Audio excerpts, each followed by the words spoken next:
liste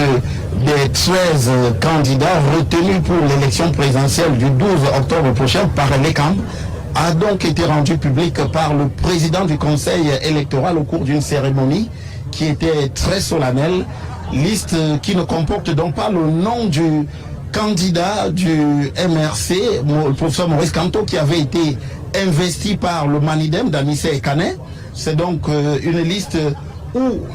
qui ne retient pas ce candidat, mais où on retrouve d'autres figures telles Belobouba Maïgari, Issa Chiroma Bakari, Paul Biya, effectivement, mais aussi d'autres figures nouvelles, un certain Ateki, ainsi que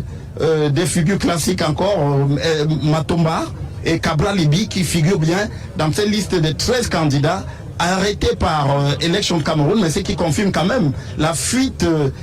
qui était intervenue dans les réseaux sociaux il y a quelques heures, et une liste qui excluait donc déjà effectivement le candidat du MRC. Également, les statistiques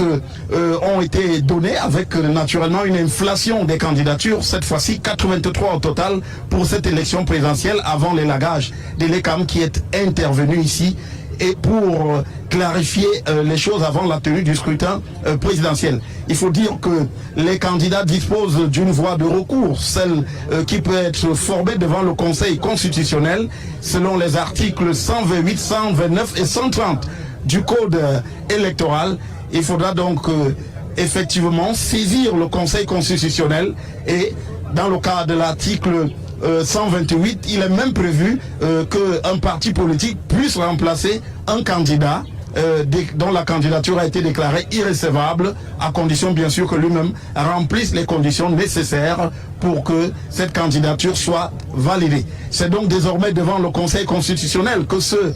qui souhaitent participer à cette élection peuvent s'adresser pour voir leur candidature repêchée ou du moins examinée par cette juridiction. Les autres candidats, eux, attendront effectivement le lancement de la campagne électorale pour rentrer de plein pied sur la scène politique.